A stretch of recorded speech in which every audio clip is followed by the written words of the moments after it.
welcome to my channel. I'm so glad you've tuned in. Let me tell you about the project we're going to be making today. It's not a quilt, but quilters use it all the time.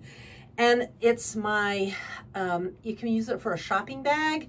I have friends that take them to retreats loaded with supplies, but it's a gusseted bag. It's got nice broad square corners and it's fully lined, and it has really strong polypropylene handles. So this is one that I've made. I usually find fabric that's on sale to make these on the markdowns. I love a 50% off fabric since quilting fabric is so expensive, but anyway, they're great fun to make. So let's get started and I'll tell you exactly what you need. Now, this is the bag we're going to make today. I'm going to make it out of this fabric from my stash, this polka dot fabric, and I have two 21-inch squares of this fabric for the outer portion of the bag. For the lining of the bag, I'm going to use another polka dot material that blends. I think it's from the same line, in fact, it blends so well. But it is two 21-inch squares. And then you're going to need 36 inches of polypropylene. You can get this at your craft stores. You can actually buy it online, but this makes for the really strong handle. For tools, we're going to be using matches or whatever you want to use. That's for the handle. I use these two rulers, my 4-inch square ruler and my 12 by 2.5-inch ruler. And then you're going to need a pen to mark your project with. I use a disappearing ink pen, but it doesn't matter if you use a pencil or a pen because your markings are going to be caught up in your seams. So I think we need to get started on this project right away. Okay, the first thing you want to do is prepare your strapping. So you have 36 inches. We're going to cut it into two 18-inch pieces. So I fold it in half, take my scissors, and cut it right down the middle. Now the ends are going to fray, so I'm going to use the fire. Oh, it lit a minute ago. There we go. And I'm just going to burn the edges so they're sealed.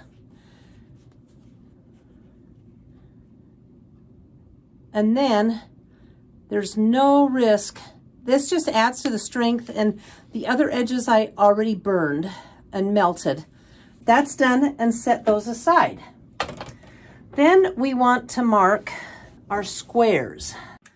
All right, I have my 4 squares of fabric. Doesn't matter what order you do this in, but I'm going to mark a 4-inch square in each of the bottom corners. Now, I'm gonna let you know, if you're using a directional fabric, make sure that this is the bottom. That's the only thing you need to worry about. So there's the outer fabric marked. Then we're going to cut them out. Then we're going to do some more marking, because the first thing we're going to do is measure the handles. We want to get the handles in the right position on the bag. And we're just going to work with the outer bag right on top of each other. So this is where this ruler comes in. I'm going to take one of my handles and I'm going to go from the edge like this, 6.5 inches over, and I am just going to lay my strap right on here, and I'm going to mark on both sides of the fabric. And then I'm going to go 6.5 inches on this side. And my strap again goes to the end of the ruler, and we're going to mark it on both sides. And then I'm going to mark the other side as well. Can you see those marks? Right, right here and here. Okay, let's go to the machine and sew. Using one of the outer pieces, I'm going to pin the strap right between those two lines that we drew. And then I'm going to lay it like this and pin it the other side. And you want to make sure you don't twist your strap. And then I'm just going to sew down at 1/2 inch.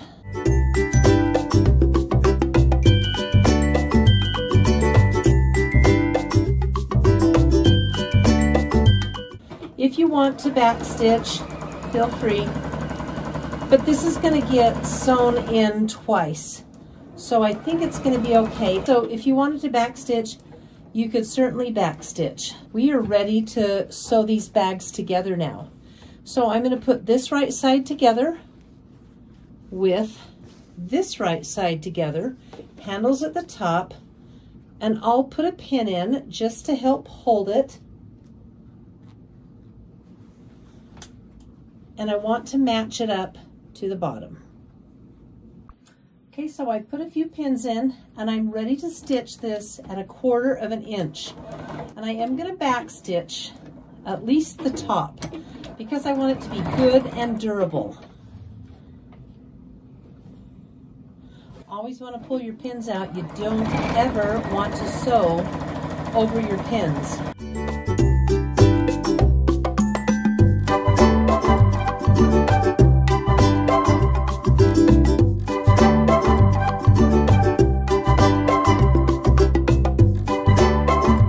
Okay, so notice my pins are in, not at the edge, but in quite a bit.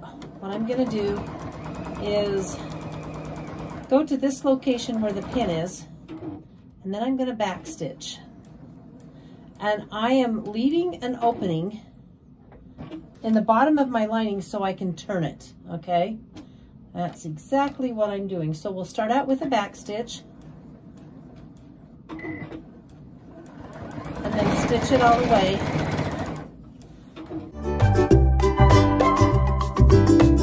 All right, let's go to the pressing table. I always press as I sew. It just makes a nicer product. I'm at my pressing table, and I'm going to lay these seams kind of opposite each other, so I only do one seam at a time when I press it. But I'm just going to press it one way, and then I'm going to press the other seam, let's see, the opposite way. Of course, it doesn't really matter. That's just me. Sometimes people say I'm too fussy, and they're probably right. But so here I'm pressing the bottom seam flat, and then I'm going to turn the bag.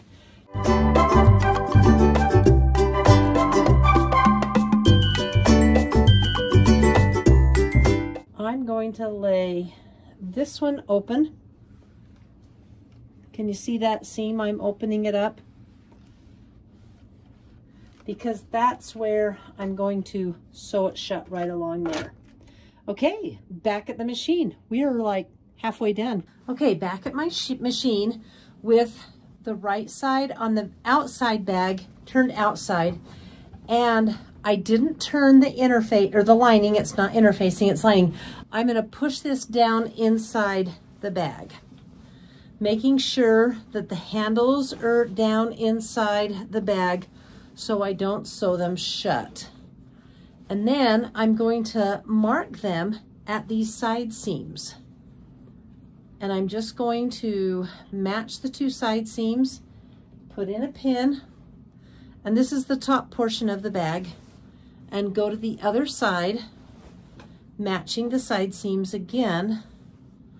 There I go.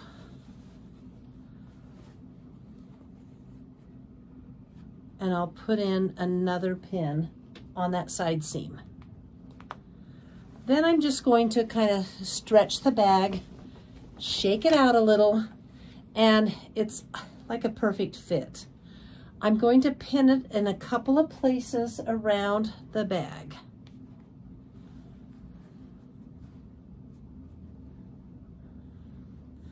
Right by the handle on each side.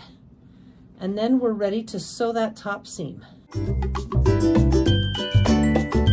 I've taken my extension table off and I'm using my free arm on my machine, and I should have done this when I made the baskets, but I didn't figure it out until after I'd made the video already. It's so much easier if you can just use the free arm and put your fabric underneath.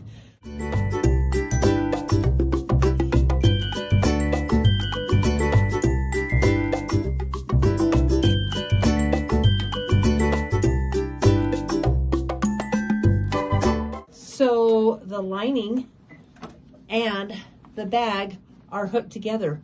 All right, next we're gonna do our corners. So I'm gonna leave the bag inside out for now, and I'm gonna pull the outer bag out and expose the outer bag's two corners. And I'm going to match those side seams together. I'll just nest them like that using a pin and lay them flat.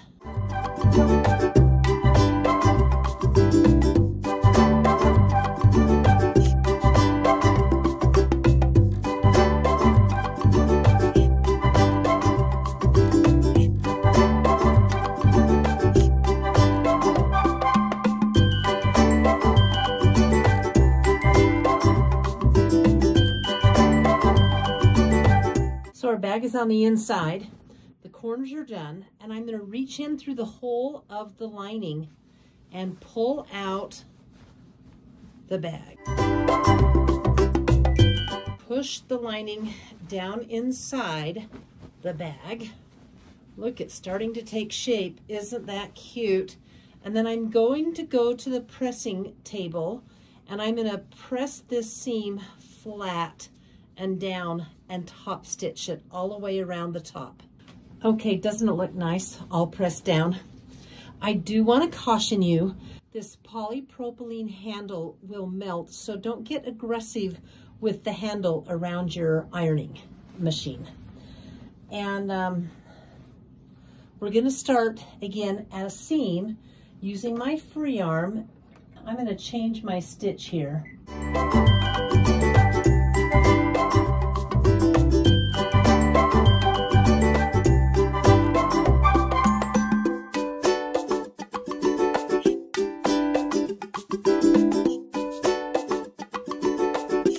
So, what do you think? Oh, isn't that cute? I'm going to press it up and show it to you all pressed up. But let's pull that lining out and stitch it down. Here we go. Making sure it's not attached to the outside of the bag. Kind of stick your hand in and make it look, make it lie flat. And then I fold it together like this. Remember, this is the seam that I pressed open, and every other seam I pressed flat. So I'm going to put that in real close to the edge of my sewing, well, the edge of the, where I'm putting it together. And I'm probably not even doing 1/8 of an inch stitch. I'll show it to you a little closer, but I just want to close this lining piece up, and you'll never have to worry about it again if you do it right the first time.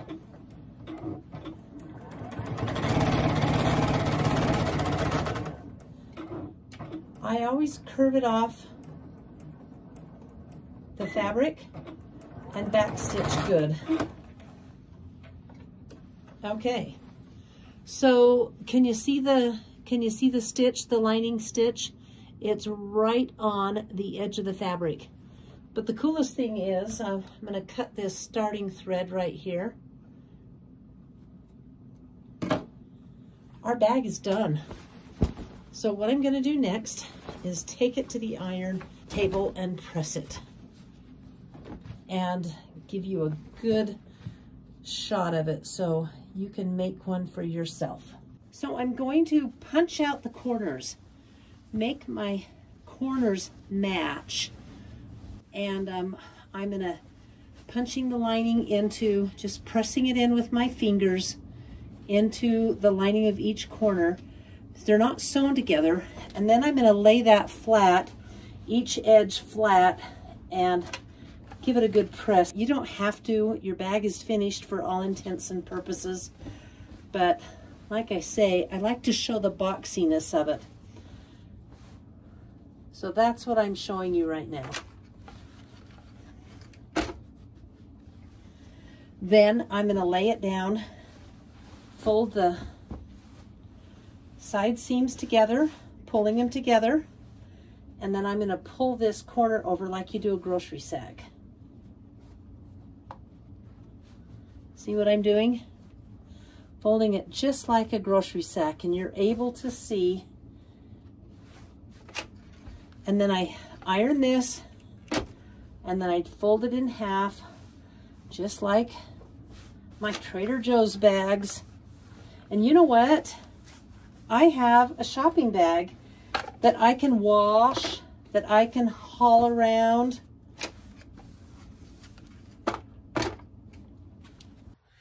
It's done. Wasn't that the easiest project ever? So you can take this to the grocery store, you can go camping with it, anywhere you need to carry stuff. This is your bag. As my Trader Joe's bags have gotten dirty, I've replaced them with these bags, and I just really like them because you can throw them in the washing machine and they look great. They hold a ton. And I think this is cute. I, again, made it out of scrap fabric. This is leftover curtains from the office. So you can do whatever you want, but thanks for joining me on my channel today. And if you like what you see, come back. I'll have a fun project next week. Subscribe. Bye-bye.